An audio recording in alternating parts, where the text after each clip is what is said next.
পৃথিবীর সব দেশে বাস চলে রাস্তার উপর দিয়ে, আর আমাদের দেশে বাস চলে একে অপরের গায়ের উপর দিয়ে। এখানে বাস চালানো মানে যুদ্ধ আর প্রতিযোগিতা। এদেশে নতুন ঝকঝকে একটা বাস রাস্তায় দেখলে অভিজ্ঞ ড্রাইভাররা করুণার চোখে তাকান, কারণ বাসের গায়ে ঘষা খাওয়ার দাগ, টোল খাওয়া বডি না হলে সেই বাস কোনো জাতের মধ্যেই পড়ে না।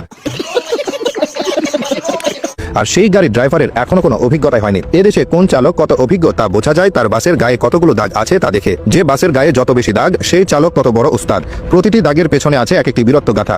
কোনোটা হয়তো ফার্মগেটের জ্যামে অন্য বাসকে 1 ইঞ্চি জায়গায় হারিয়ে দেওয়ার চিহ্ন, আবার কোনোটা হয়তো মহাখালীর মোড়ে রেশারেশিতে জেতার গৌরব বহন করছে। এদেশে বাস চালকদের মধ্যে এক অদ্ভুত প্রতিযোগিতা কাজ করে, কে কার আগে যাবে, কে কার আগে যাত্রী তুলবে। এই নিয়ে চলে এক নিরন্তর শীতল যুদ্ধ। এই লড়াইয়ের তাদের প্রধান হাতিয়ার হলো ঘষে দেওয়া।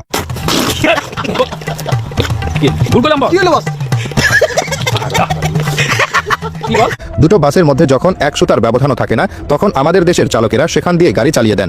এই ঘেঁষাঘেঁষির সময় যে আওয়াজ হয় তাকে আপনারা দুর্ঘটনা ভাবতে পারেন, কিন্তু চালকদের কাছে এটা হলো মধুর সঙ্গীত। এটা অনেকটা নিজের এলাকা চিহ্নিত করার মতো। একবার গা ঘেঁষে চলে যাওয়ার মানে হলো এই রাস্তায় আমি সেরা। এই লড়াইয়ের অন্যতম গুরুত্বপূর্ণ চরিত্র হলো বাসের হেল্পার। বাসের দরজা থেকে ঝুলে অর্ধেক শরীর বাইরে রেখে সে যেভাবে ডাইনে চাপান উস্তাদ খালি আছে ঠুকাইয়া দেন, বামে পুরা খালি বলে চিৎকার করে, তা শুনলে মনে হয় যেন সেনাপতি তার সৈন্যদলকে নির্দেশ দিচ্ছে।